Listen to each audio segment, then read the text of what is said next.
Et donc, bonjour à toutes et à tous et bienvenue à cet épisode de Carrefour Culturel. On est avec nos animateurs de tous les jours, mais aujourd'hui, malheureusement, on n'a pas Abdoul avec nous, mais on est avec Cédric. Cédric, bonjour, comment tu vas? Bonjour Monsieur Cuistran, ça va très bien. Et toi? Comment c'était le week-end? En tout cas, le week-end s'est bien passé. Je me suis relaxé. J'ai eu quelques événements. J'étais à l'événement de la communauté malienne. Ils fêtaient leur indépendance. Donc, c'était bien. On était là-bas. Je t'avais vu là-bas. Exactement. Et ça me rappelle que tu me dois une interview concernant cela aussi. Et donc, on n'est pas seul. On a aussi nos invités qui sont avec nous aujourd'hui, que je vais te laisser le soin de présenter avant qu'on leur donne l'opportunité de eux-mêmes parler. Et donc, tu as le micro. Vas-y, fais ton show. Alors, merci beaucoup. Donc aujourd'hui, nous avons le plaisir d'accueillir Doumbia Kunumba. Doumbia qui est un nouvel arrivant à Winnipeg, ainsi que Stanislas Bell, mieux connu sous le nom de Coach S. Coach S est gestionnaire de l'expérience des visiteurs au Musée canadien pour les droits de la personne et fondateur de SCB Fitness. Donc, son objectif ultime est d'élever la communauté sur les plans physique, mental et psychologique grâce au leadership, au fitness et à d'autres outils d'inspiration. D'accord, oui. Alors, donc, je vais leur laisser quand même l'opportunité de parler, donc de s'introduire. On laisse le coach se présenter d'abord oui, et ensuite oui, le coach. Ouais. Ok, coach. J'apprécie l'introduction, c'était incroyable. Merci déjà de m'avoir invité. Je t'en prie. Il n'y a rien à rajouter vraiment sur l'introduction. quelque chose de spécial. La chose spéciale, c'est certainement que ce que les auditeurs ne verront pas, c'est que la communauté, c'est avec un L majuscule. Okay. Parce que beaucoup de gens, quand ils voient la communauté, ils pensent que c'est juste la communauté noire, mais c'est la communauté en général. Toutes les communautés qui ont besoin d'un soutien sur le plan physique et mental, je les considère comme la communauté en lettres majuscules. Wow, magnifique. Ça, c'est magnifiquement dit. Ça, c'est fort. Ça prouve qu'on aura eu des discussions assez intéressantes, voilà. La manière dont on commence déjà. Ouais. Et donc, on a un deuxième invité avec nous aujourd'hui. Cédric, je te laisse encore une fois le soin de le présenter. Oui. Non, je l'ai déjà présenté, donc c'est à lui maintenant de nous donner plus de détails. Salut à tous. Comme Christian l'a souligné, je me nomme Doumbia Kunumba Kewel, nouvel arrivant au Canada, précisément à Winnipeg. Et franchement, c'est une première pour moi. Donc, une première pour toi à la radio. À la radio, ouais. On est content que ta première à la radio soit avec nous parce qu'ici, on essaie de mettre nos invités à l'aise parce que... C'est ça, on n'a pas de stress, on est là pour parler, c'est des échanges d'expériences et donc c'est surtout ça qu'on met en avant ici dans nos belles discussions qu'on a chaque jour parce que Carrefour Culturel, comme on le signale, c'est aussi sur nos réseaux sociaux, on est sur Instagram, Facebook et YouTube, vous pouvez juste taper Carrefour Culturel Winnipeg, vous aurez accès à tous nos contenus. Aussi, on est diffusé ici en ondes à la radio Envol 91 chaque mardi de 8h à 9h du matin. Cédric, j'ai beaucoup parlé, je vais te laisser maintenant parler pour annoncer le sujet qui nous amène ici aujourd'hui. Alors aujourd'hui, on a un sujet, moi je pense que c'est un sujet très important. Alors on va parler de la santé physique et aussi mentale. On a le coach S qui a vraiment beaucoup d'expérience là-dessus. Et donc, et on a quand même un nouvel arrivant qui va aussi donner ses perspectives là-dessus. Donc, je pense que nous aurons une conversation vraiment enrichissante. Je pense qu'il avait déjà commencé à donner un peu son avis. Il disait qu'il est d'accord pour le sport, mais il n'est pas d'accord avec les régimes alimentaires. C'est un Ivoirien, quand même bon Ivoirien. Il veut pouvoir manger ce qu'il veut. Donc, oui. Donc, on peut aller avec déjà ta première question. D'accord. Alors, donc, je vais aller avec la première question. Et la question va aller directement à notre invité spécial qui est le coach S. Et donc, voilà. Donc, pourquoi la santé physique et mentale est-elle importante dans notre vie quotidienne? Ça, c'est une bonne question. Oui. Vous savez, lorsqu'on entend la question, de prime abord, on se dit, tout le monde devrait savoir pourquoi c'est important. Ouais, on se rend compte avec l'expérience que beaucoup de gens entendent les mots mais ne les comprennent pas. Beaucoup de gens comprennent la partie théorique mais pas la partie pratique. Vous voyez ? Donc, avant de vous donner une réponse toute simple, moi je pense que c'est important de vous donner une image. C'est un peu comme, Ne pas avoir la santé physique et mentale, c'est un peu comme avoir une voiture sans carburant. Ça ne sert à rien. Vous avez besoin du carburant pour la faire fonctionner. Donc, vous pouvez avoir une carte, vous pouvez avoir un système de navigation, mais si votre voiture n'a pas de carburant, si votre corps, votre esprit, votre cerveau n'ont pas la santé physique et mentale, vous pouvez aller nulle part. Ouais. J'espère déjà qu'avec cette image, ça vous démontre la grande importance de la santé. Ouais. Mais maintenant, lorsqu'on parle de la vie de tous les jours, on parle de vivre un peu plus longtemps, de bien vivre, d'être heureux, de se sentir bien dans ce corps dans lequel nous sommes inévitablement prisonniers jusqu'à la fin de nos jours. C'est ça. C'est ça. C'est le seul corps que Dieu nous a donné. Je dis très souvent en rigolant que beaucoup de gens s'occupent mieux de leur voiture que de leur corps. Et c'est très inquiétant parce que nos corps nous permettent, qu'importe notre intelligence et nos atouts, si on n'a pas la santé, on peut aller nulle part. Ouais. Donc, la confiance en soi fait partie de ça aussi. Comment mieux vivre, comment mieux s'occuper de soi et comment aussi inspirer les gens autour de nous. Comment aller à travers nos rêves, nos projets pour pouvoir les accomplir.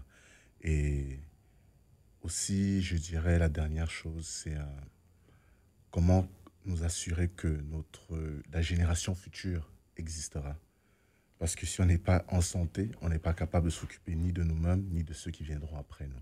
Et ça, c'est très important. Je pense que, waouh, c'est... Ouais, ça, il a rien à dire. Il n'y a pas beaucoup de choses qu'on puisse dire après ça. Il y a pas beaucoup de choses à dire là-dessus. Et toi, Doumbia? Qu'est-ce que toi, tu peux dire par rapport à ce rapport-là?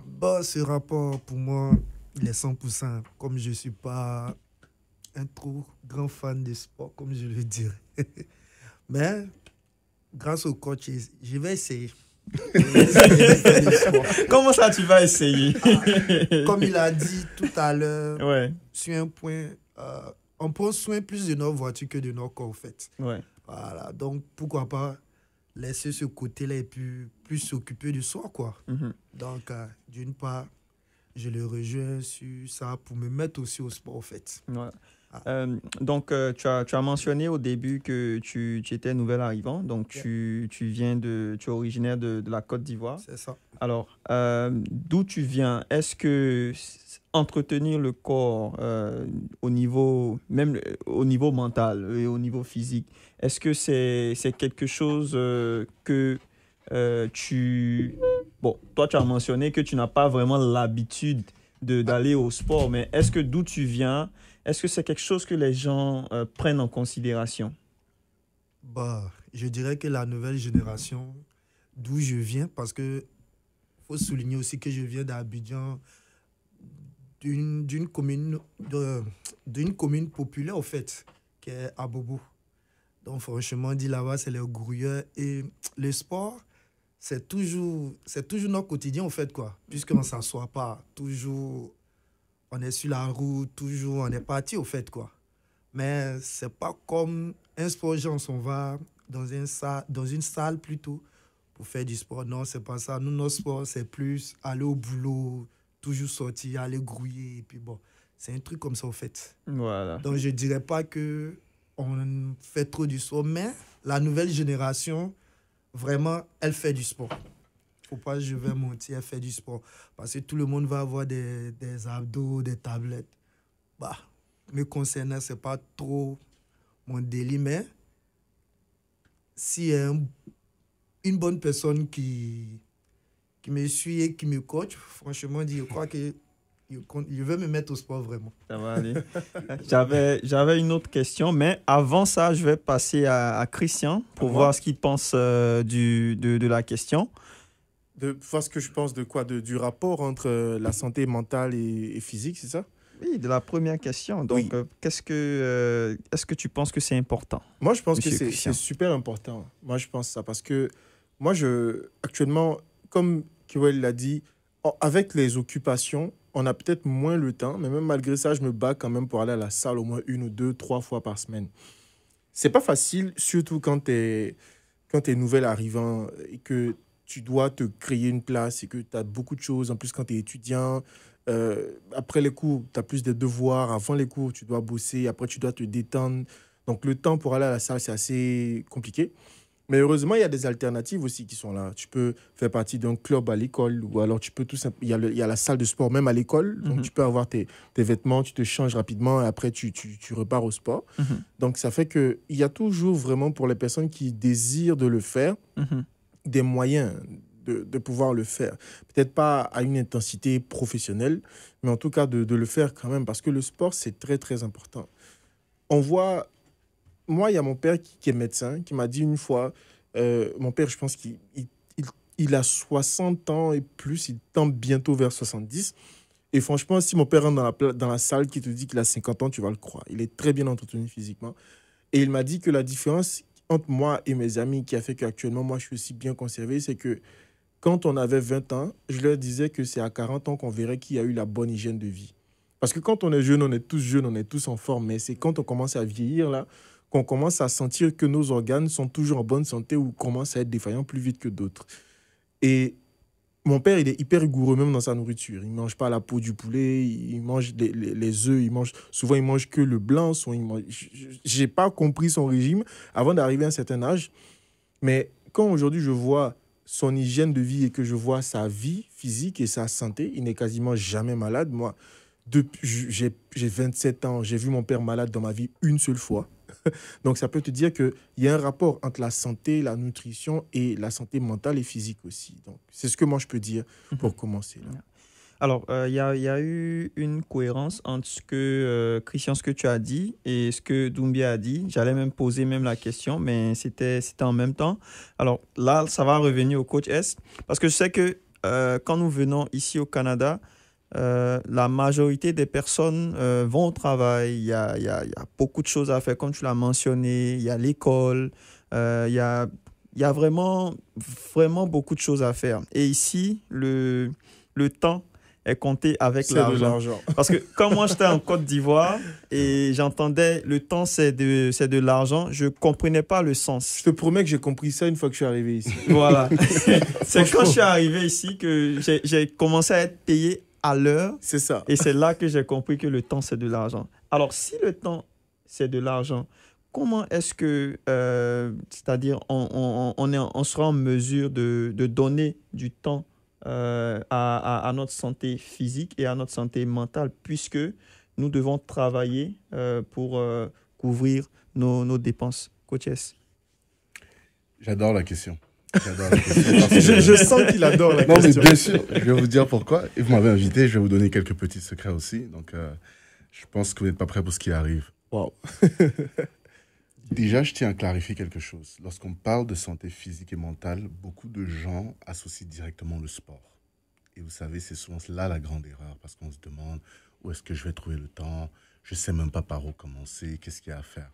Le petit secret que je vais vous donner, c'est un secret qui m'a aussi été donné quand je commençais et que j'ai vérifié justement avec la pratique. Quand on parle de santé physique et mentale, il y a 4 grands domaines qui sont très importants. La nutrition, l'activité physique, la récupération, qui est notre sommeil et qui est souvent très, très, très négligé.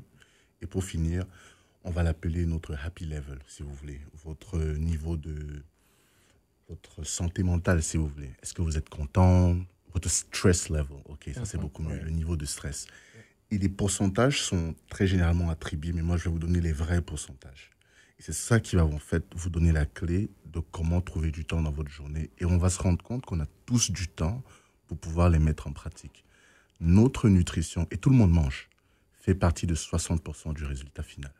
C'est en fait la plus grande partie de ce qu'il y a à faire. Ensuite, vous avez l'activité physique. Les gens appellent très souvent la salle, le sport, ce que vous voulez. On est à 15% à peu près. Votre sommeil aussi se retrouve à 15%. Donc vous pouvez comprendre que la salle sans le sommeil, ça ne sert à rien. Ouais. Vous vous détruisez et vous ne récupérez jamais.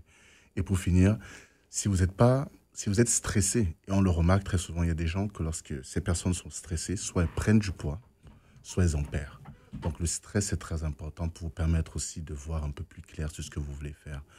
Donc vous pouvez voir que la salle on n'est pas obligé d'aller en salle 4, 5 fois par semaine, 6 fois, 3 fois ça suffit. Mais on mange. Comment est-ce que vous mangez? Comment est-ce que vous récupérez? Qu'est-ce que vous consommez? On parlait avant que tu n'arrives des réseaux sociaux.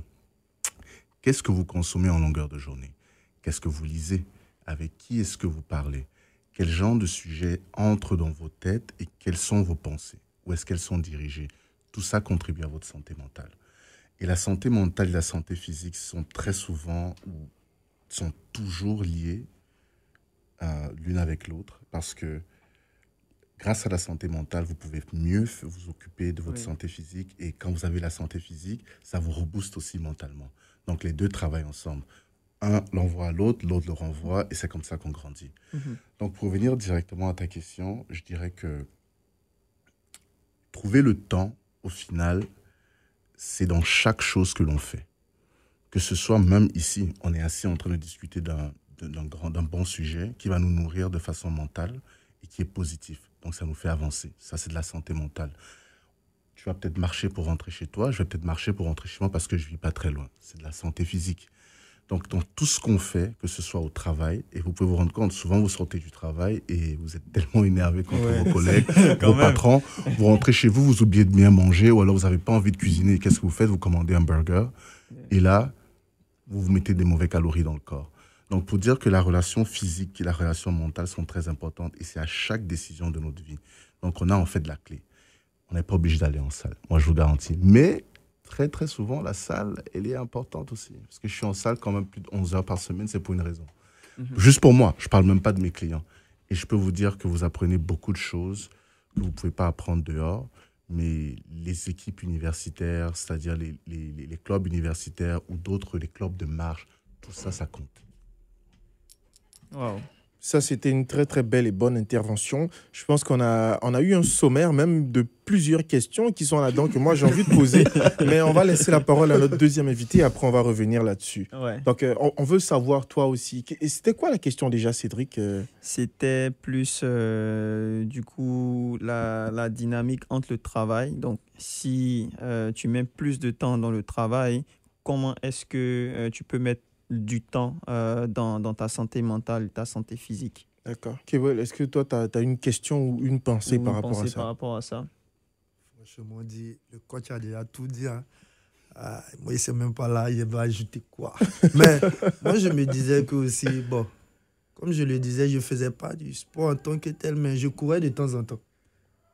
Je courais sur des longs kilomètres. Et puis bon, j'ai essayé de ne pas manger tardivement aussi. Mais depuis que je suis là, il ne faut pas y mentir. Les heures là, ça me mélange. Ouais. C'est très, très compliqué. Oui. Je mange à des heures, moi-même, bon, il ne sait pas. Ouais. Donc, je dirais que le coach a vraiment tout dit là, je ne peux rien dire.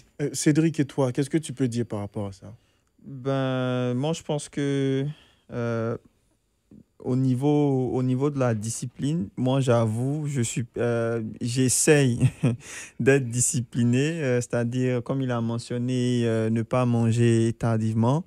Mais souvent, tu finis le travail, tu n'as pas le temps c'est-à-dire de faire de la nourriture et tu es obligé de commander la nourriture. Tu as faim aussi. Donc, souvent, il y a des moments où tu n'as pas le choix et voilà, tu le fais. Mais je crois que faire ça à chaque fois, c'est-à-dire manger tardivement, ça peut être néfaste aussi à la santé. Et donc, moi, je pense qu'une fois en passant, quand tu n'as pas le choix, ça passe. Mais si tu fais ça toujours, à la longue, comme tu as mentionné avec le cas de ton père, à la longue, ça peut t'affecter. Et donc, je vais encore, ça me tire vers l'autre question, qui est quels sont les dangers de négliger sa santé mentale, même si on est en forme physiquement? T'as des questions très, très pointues aujourd'hui, Cédric. Franchement, Il a bossé. Franchement, Il a fait son travail. ouais, ça se sent. Alors, on va laisser la parole au coach. J'en ai marre de dire que j'aime les questions, donc j'aime toutes les questions, comme ça j'ai pu à le redire plus tard. Ok. C'est un phénomène un peu étrange parce que vous avez des gens qui ont l'air d'être en forme physiquement. Mais au fond, qu'est-ce que ça veut dire être en forme physiquement? Parce que je connais plein de personnes justement dans mon cercle qui, du jour au lendemain, se retrouvent à l'hôpital parce qu'ils ont quelque chose dans le sang. Ils ont peut-être un problème de foie, un problème d'estomac, une maladie qui finalement, enfin, ils n'ont pas prêté attention et ça s'est empiré. Et on se demande, lorsqu'on voyait cette personne il y a 2 jours, on pensait qu'elle était extrêmement en forme physiquement. Mais qu'est-ce qui s'est passé? C'est pour dire que c'est un peu relatif, mais pas autant qu'on le pense. Parce que la santé physique, des fois, on peut penser qu'on est en forme, on peut penser qu'on est solide, le lendemain on tombe. C'est important aussi de faire des petits check-ins à l'hôpital pour se rassurer qu'il n'y a aucun problème, il n'y a aucun manque, parce que souvent on manque des aliments ou on manque des minéraux, des trucs du genre dans le corps. Mais ce que je dirais aussi, c'est lorsque vous trouvez quelqu'un comme ça, qui justement se préoccupe plus de sa santé physique sans s'occuper de sa santé mentale, on parle plus de dépression. Ça, c'est des choses qui nous arrivent très rapidement. On a de la dépression, on a des maladies telles que la tension artérielle qui commence. Donc au final, c'est des maladies. C'est plusieurs. Je ne vais pas vous citer toutes les maladies, mais le fait de ne pas se préoccuper de sa santé mentale nous amène à des maladies, nous amène à des choses comme la dépression. Et aussi à ne pas s'apprécier soi-même. On commence aussi à se détester. C'est de là que la dépression part et on pense que c'est souvent la même chose. Mais l'un souvent commence avant l'autre. Et on commence à ne pas s'apprécier et on commence à ne pas apprécier les gens autour de nous. On développe des petites caractéristiques telles que, des petits phénomènes tels que anger management. C'est quoi déjà ça? C'est des crises de colère. Des crises de colère, oui. Parce qu'on ne dort plus bien, parce qu'à cause de la santé mentale, on pense tout le temps.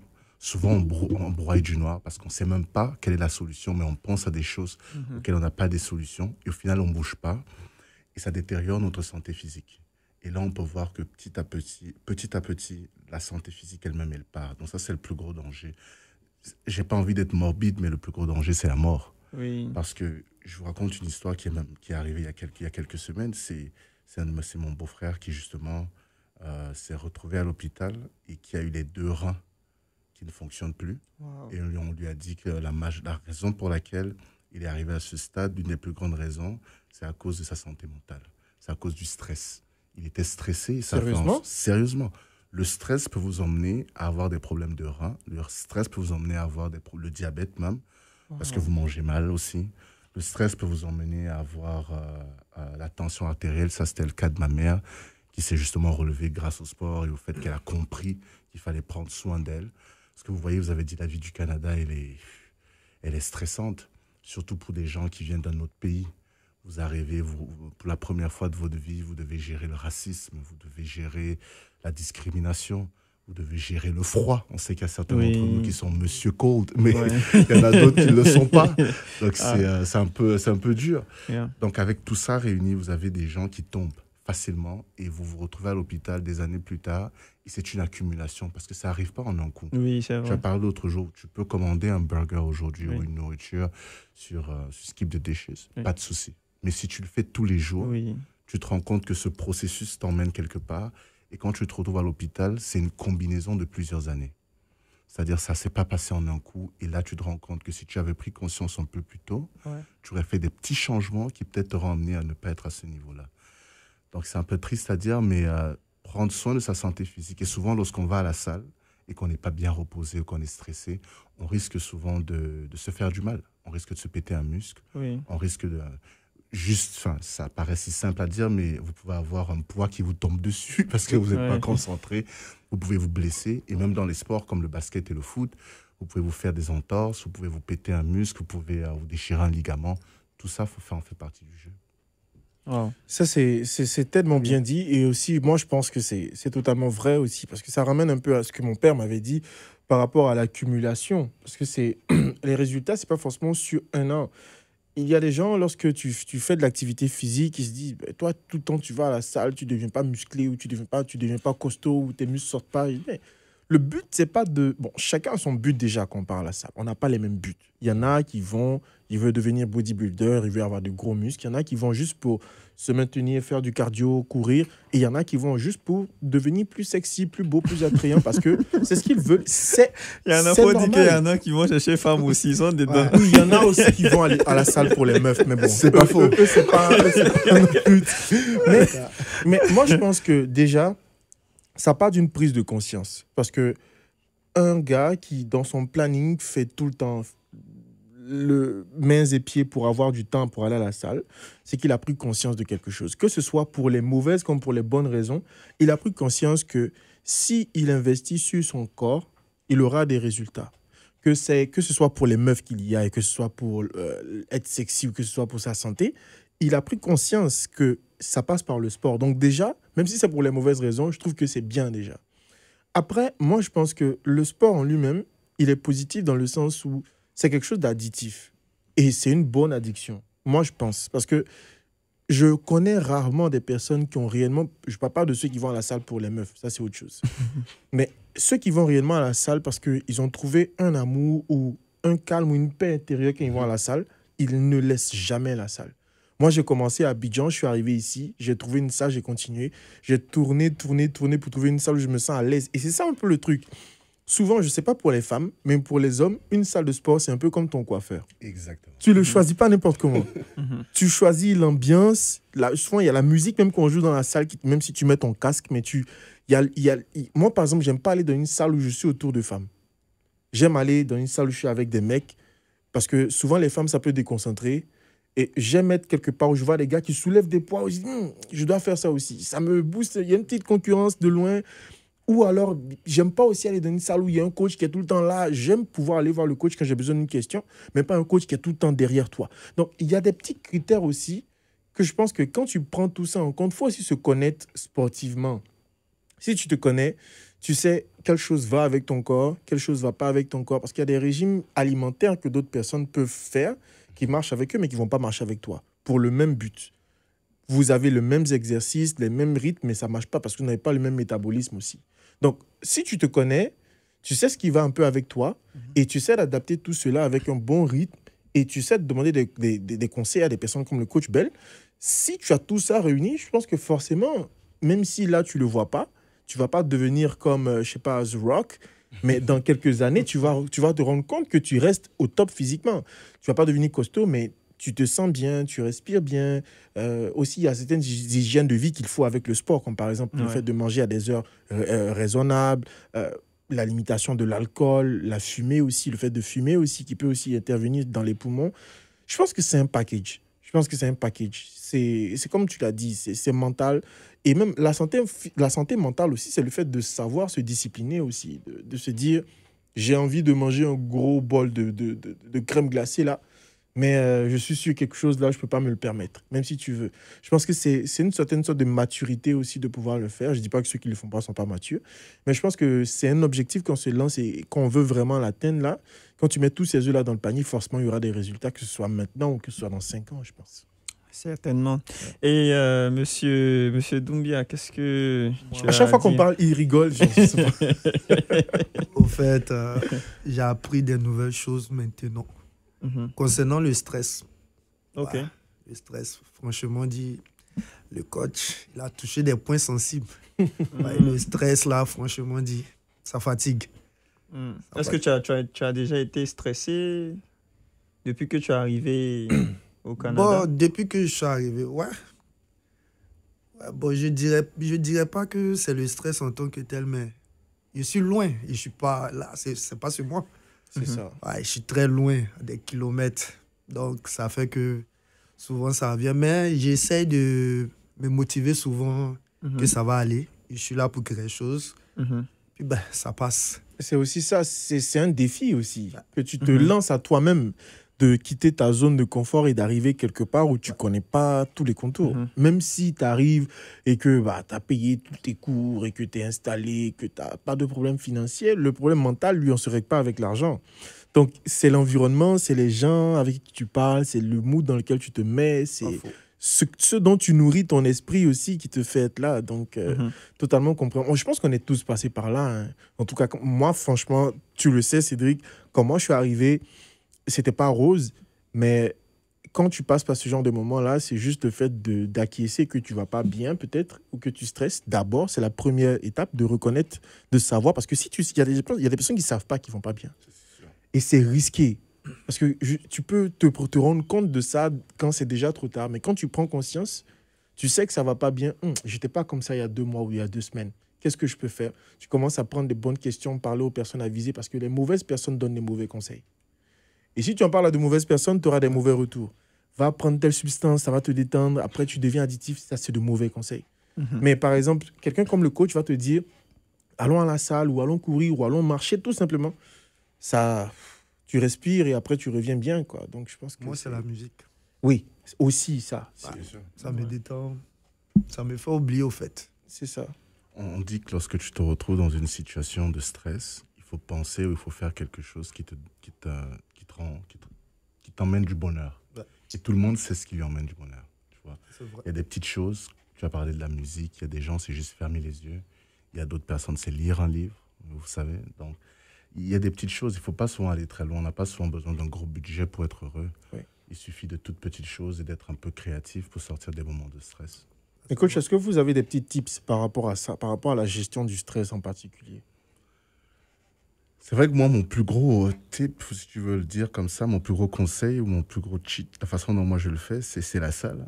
Parce que tu l'as dit tout à l'heure, quand tu vas dans la salle, c'est un peu comme quand tu vas chez ton barbier. Quand tu en sors, bon, c'est une autre expérience, surtout quand tu es un bon barbier. Ouais. Tu en ressors, tu es content, tu te sens bien, tu peux écouter de la musique, tu peux sortir de l'univers du monde. C'est un peu comme ta zone où personne ne viendra te déranger. C'est un peu ça. Maintenant, dans la vie en général, les autres petits tips, moi j'aime dire, il faut passer du temps avec les gens qu'on aime et les gens en qui on a confiance. Des fois, ma mère, par exemple, les gens trouvent que c'est un peu cute, mais ma mère, c'est ma meilleure amie. Et c'est vrai que je suis très occupé, que je ne lui parle pas toujours, mais lorsque j'ai un peu de temps et que j'ai besoin d'évacuer, c'est important d'aller parler. Et je pense que ça aussi, c'est un peu... on néglige un peu le pouvoir de la parole, le pouvoir de s'exprimer.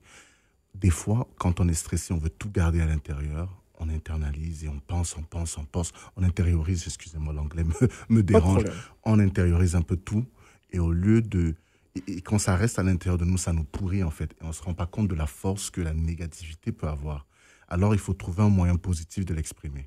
Souvent, c'est d'aller raconter à un ami, souvent c'est d'aller parler, de s'exprimer, souvent c'est même d'écouter les autres, de leur demander, de poser des questions, demander des conseils.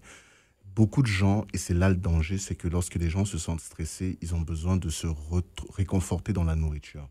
Et très souvent, c'est des mauvaises nourritures, ou dans de très mauvaises habitudes, comme l'alcool, la cigarette, ou alors les boîtes de nuit. Et écoutez-moi, je l'ai dit quand je suis arrivé, je ne suis pas en train de critiquer toutes ces choses.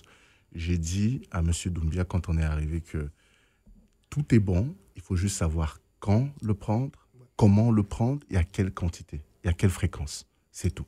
Mais les gens qui vont se noyer dans l'alcool, qui vont se noyer dans des choses un peu perverses et tout ça, c'est ça qui contribue à la destruction physique et à la destruction mentale.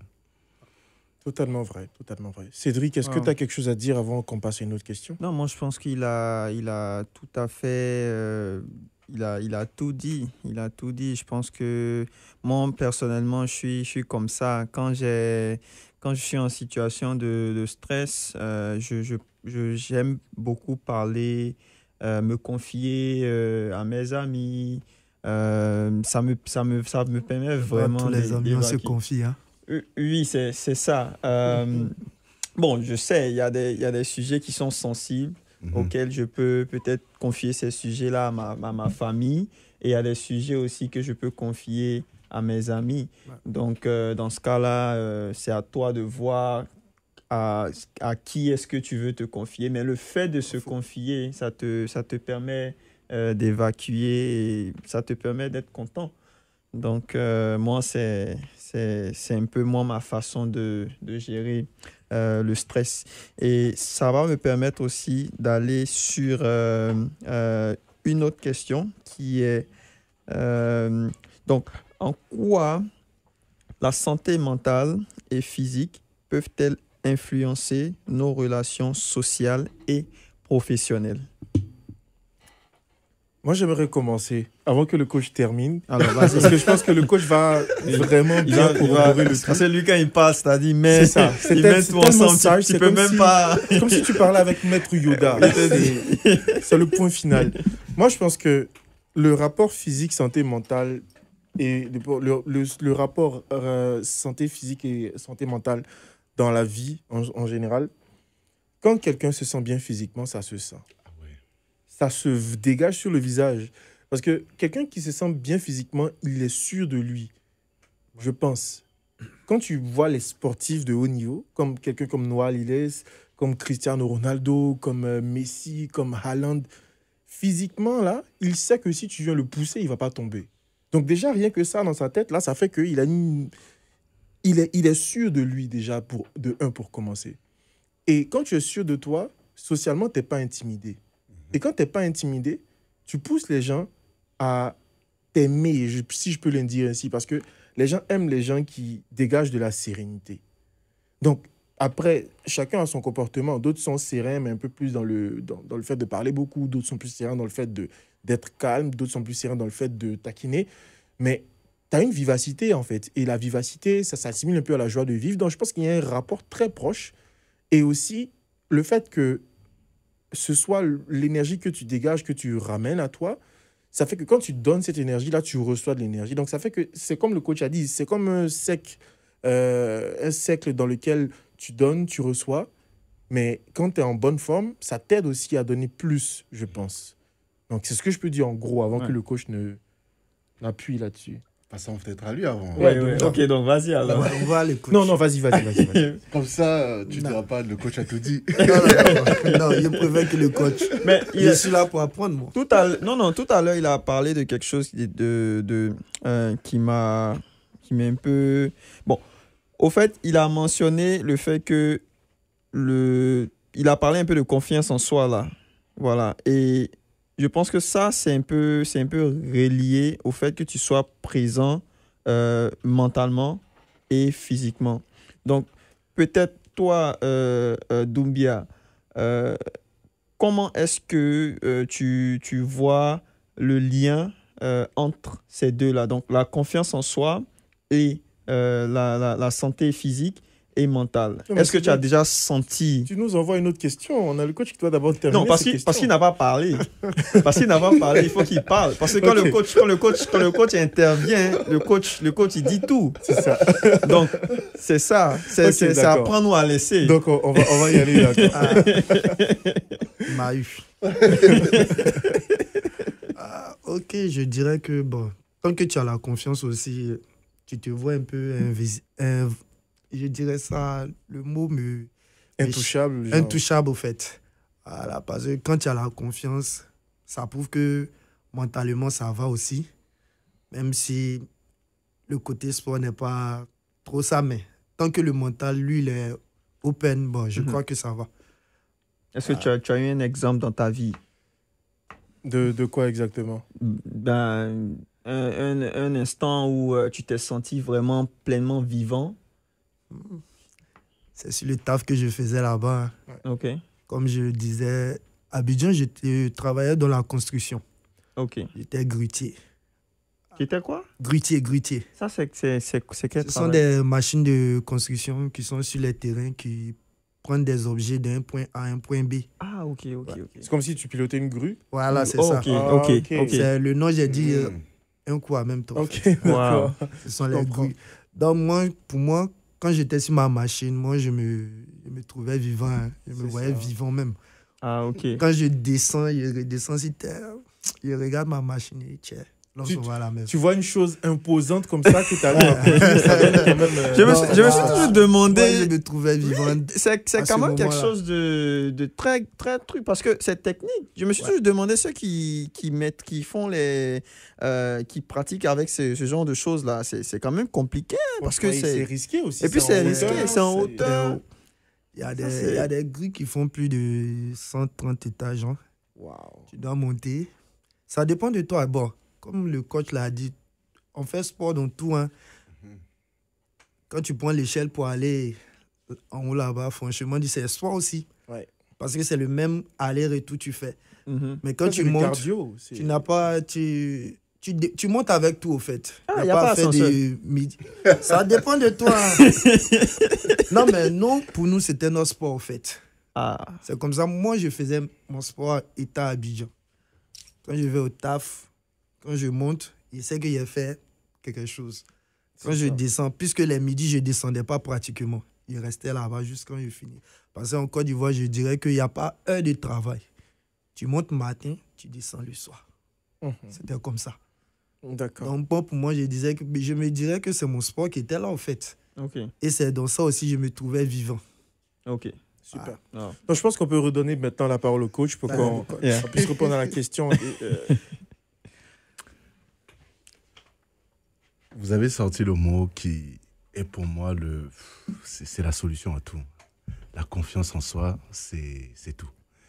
Parce que vous arrivez devant un groupe de personnes, si vous n'avez pas confiance en vous, vous ne pouvez pas vous exprimer. Vous arrivez dans une interview, vous ne pouvez pas vous exprimer parce que vous n'avez pas confiance en vous, vous n'aurez pas votre travail, vous n'aurez pas un travail, vous ne pouvez pas mettre de la nourriture sur la table pour la famille.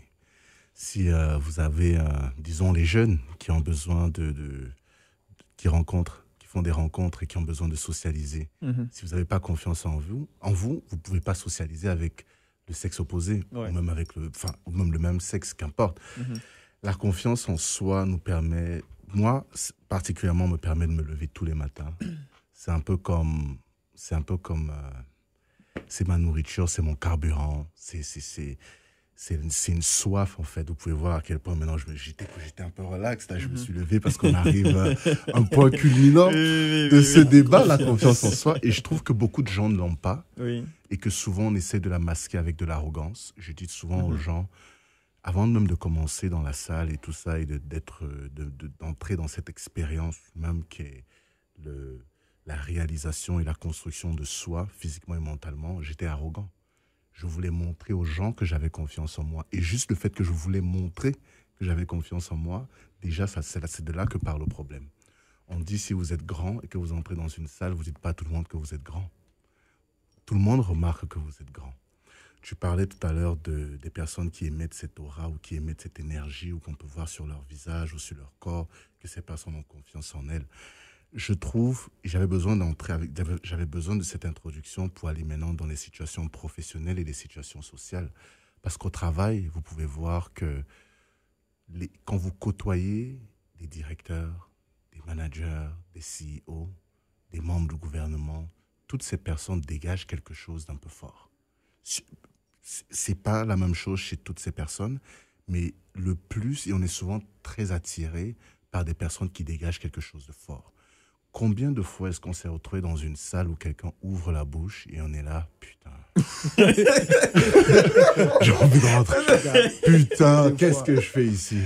Et pourtant, la personne a un grand titre. Ministre de quelque chose, professeur de quelque chose. Déjà, j'étais à l'université de Saint-Boniface. En février, on m'a invité à une conférence. Et là, vous aviez des professeurs. Vous aviez certains professeurs qui prenaient la parole. Et je ne les critique pas. C'est que c'était des professeurs qui étaient vraiment calés dans un sujet en particulier. Et là, vous vous rendez compte que où est-ce qu'on va avec ça? Qu'est-ce qu'on nous raconte? Je ne me retrouve pas. C'est pour dire que c'était des professeurs qui avaient confiance en ce qu'ils faisaient, c'est-à-dire qu'ils avaient confiance en leur lecture, et pas confiance en eux. Pouvoir projeter, en fait. Et vous vous rendez compte que ça vous emmène à attirer plus de personnes. Ça vous emmène vous-même à être en paix avec vous-même. Ça vous emmène dans la société. Lorsqu'on a besoin de quelqu'un pour faire une intervention, on a besoin de quelqu'un pour parler devant les autres, on a besoin de quelqu'un pour réconforter, motiver, inspirer, ou même avoir une position, on prend les personnes qui savent ce qu'elles font. Et je disais à mes jeunes pendant le camp d'été que je faisais il y a quelques mois, si vous n'arrivez pas à vous convaincre vous-même, comment espérez-vous convaincre les autres? Donc la confiance en soi commence avec soi-même. C'est de se dire, je sais ce que je vaux, je ne me compare pas à un tel ou à un autre, je connais ma valeur et je sais ce que j'apporte. Et dans ce cas, qu'importe ce qu'on me donne, parce que je me connais, je sais ce que je peux faire et je serai content avec le résultat. Si je veux un meilleur résultat, je travaille plus. Mais c'est de savoir que ce qu'on est, c'est de s'accepter. C'est de s'aimer aussi. On ne parle pas souvent de ça, c'est de s'aimer. La confiance en soi aussi, c'est de s'aimer. Et ce n'est pas être égoïste, mais si on veut utiliser le mot égoïste, je n'ai pas de problème. C'est important d'avoir de l'amour pour soi. Et je trouve que c'est hypocrite de dire « j'aime quelqu'un d'autre plus que moi ». On ne peut pas aimer quelqu'un d'autre plus que soi. Parce que si vous ne vous aimez pas, comment est-ce que vous pensez aimer quelqu'un qui n'est pas vous? Vous voyez, vous vous levez, vous dormez, vous marchez avec vous tous les jours, mais vous prétendez aimer quelqu'un d'autre plus que vous, c'est impossible. Ça commence avec soi et ça se reflète dans nos relations. J'irais même loin jusqu'à dire que dans les relations hommes et femmes, on le voit. Lorsque quelqu'un est en santé physiquement, mentalement, c'est quelqu'un qui dégage de la positivité. dans ce cas, c'est quelqu'un qui attire les autres. Mhm. Vous voyez? Par exemple, moi, dans mes relations personnelles aussi, je pensais avant que j'étais, comme on se dit, on est des super dragueurs et tout ça. Mais ça, c'est dans la tête, on essaye d'aller et on se retrouve dans un tas de choses un peu compliquées. Mais après, lorsqu'on se concentre sur soi, on se rend compte qu'on attire plus les gens. On ne va pas à la recherche de quoi que ce soit. Et là, on construit des relations beaucoup plus saines et des relations beaucoup plus positives.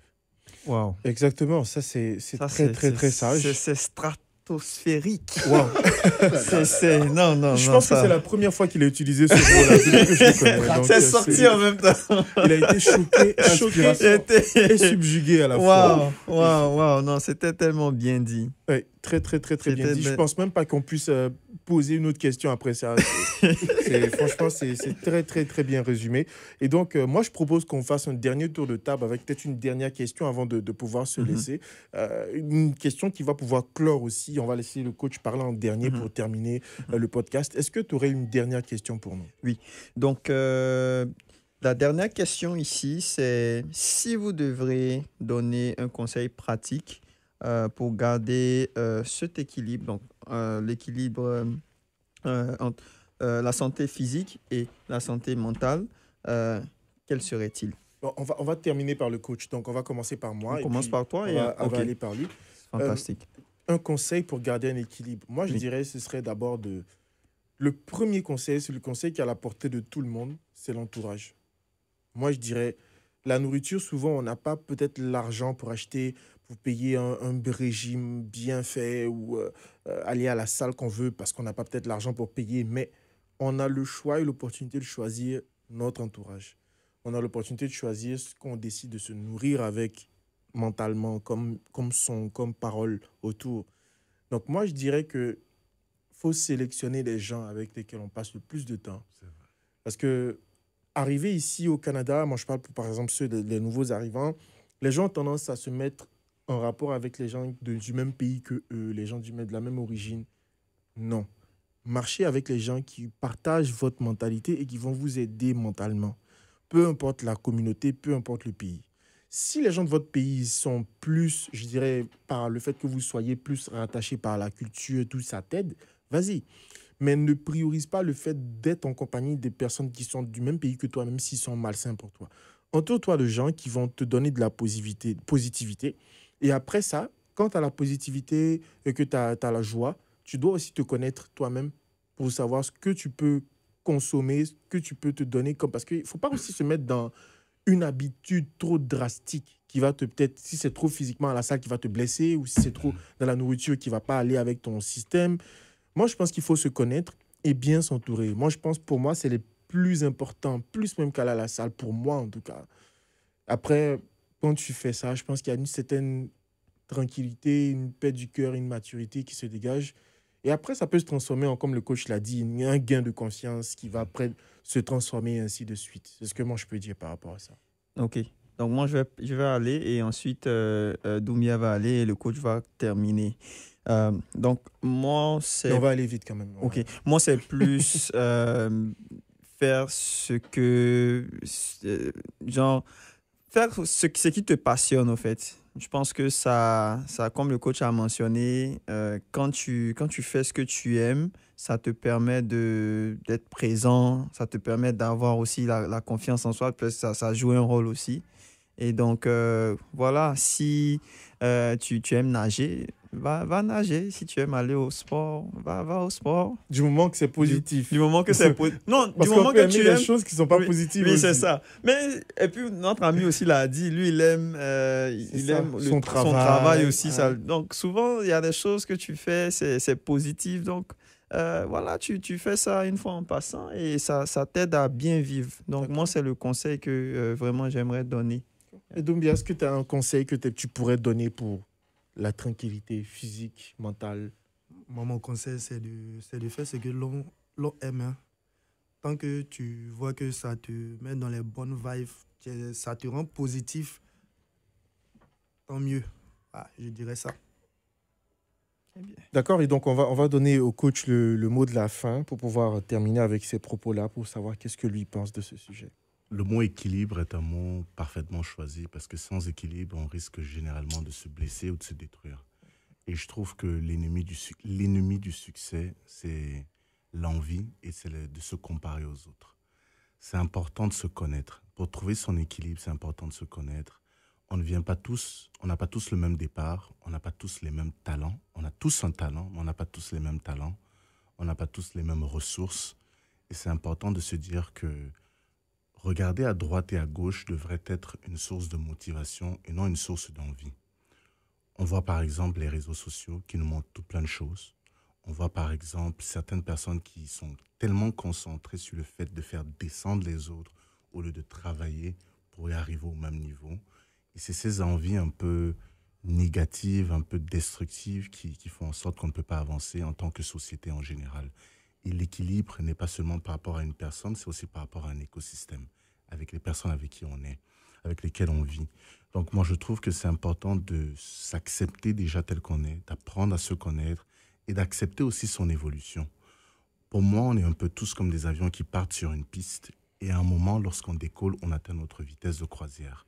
Mais on a tous des pistes un peu différentes parce qu'on n'a pas tous la même destination. Certains veulent être des médecins, d'autres veulent être des sportifs, d'autres veulent être des conducteurs de grue. C'est possible. Donc, c'est important, chacun, d'investir dans ce qu'on veut vraiment au lieu de se comparer aux autres et de se détruire. Parce qu'au final, on ne sait pas par quoi les autres passent. Et je dirais que ce soit dans le sport, que ce soit dans la nourriture ou même dans tout ce dont on a parlé aujourd'hui, c'est important de se dire que chacun a quelque chose à apporter sur la table. Chacun, lorsqu'on est arrivé aujourd'hui, on n'a pas eu exactement les mêmes avis, mais la conversation était enrichissante parce que j'ai appris de chacun d'entre vous. Et c'est ça, en fait, qui, pour moi, est la clé du succès. C'est de savoir ce qu'on apporte et d'être confiant dans ça et de travailler dessus et de se dire que lorsqu'on continue de travailler sur son talent, un peu comme la Bible le dit, on récolte encore plus de talent. Donc, c'est sur ce petit mot de la fin que j'aimerais bien terminer. Je pense que c'est vraiment de très, très bons mots pour terminer. Et donc, merci à vous tous d'avoir été là. Mais avant ça, on va donner la parole au coach. Parce que, coach, est-ce que vous avez des événements ou des choses en particulier que vous aimeriez promouvoir aujourd'hui?